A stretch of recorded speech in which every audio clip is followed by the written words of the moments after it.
Ratusan buruh gabungan menggelar unjuk rasa di depan kantor Wali Kota Jakarta Utara Rabu siang. Selain menuntut upah layak, mereka juga meminta keadilan perlakuan di tempat kerja seperti cuti haid dan menentang adanya pelecehan di pabrik. Seringnya buruh menuntut kenaikan upah bukan tanpa sebab. Beberapa mengeluhkan angka upah minimum provinsi sebesar 2,7 juta rupiah tidak cukup untuk kebutuhan pribadi, apalagi jika harus menghidupi anak-anak dan anggota keluarga lain. Kalau untuk sendiri mungkin tidak mencukupi, kita berdua aja bekerja masih tidak mencukupi untuk kebutuhan, apalagi kita punya anak dan harus biaya sekolah, dan saya sebagai seorang ibu, anak saya punya tanggungan anak kecil juga harus bayar momong, jadi belum bisa mencukupi untuk kebutuhan.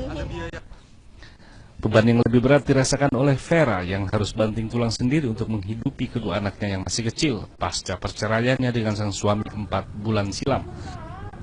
Itu berat banget, Pak. Harus bayar kos, harus biayain sekolah anak-anak. Itu mencukupkan atau kurang, harus pinjam sana sini lagi? Ya dicukup-cukupin. Ya kalau 5 juta mungkin bisa cukup. Kalau segitu ya intinya pas-pasan aja kali. Yang ada harus cari tambahan, ya harus berbisnis kali, harus bagaimana. Kalau ngituin gaji pokok aja ya nggak bisa lah. Meski tidak memiliki beban menafkahi keluarga, bagi mereka yang masih bujangan pun menganggap UMP masih tidak mencukupi. Enggak, kurang. Apa aja tuh Mbak? 2,7 buat apa aja?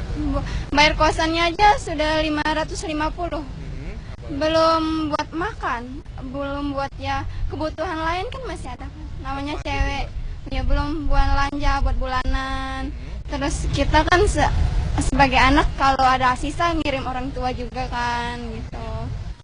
Aksi buruh ini boleh dibilang sebagai pemanasan menjelang Hari Buruh Internasional pada 1 Mei nanti. Masa yang jauh lebih besar diperkirakan akan berunjuk rasa menuntut kesejahteraan. Menaikkan upah dan pemerintah selalu memfasilitasi dengan menaikkan pendapatan mereka.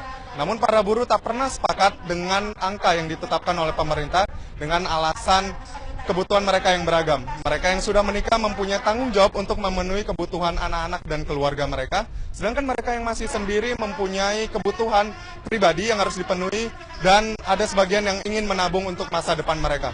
Kiwantoro dan Edison Simamarta melaporkan dari Jakarta. Saudara masih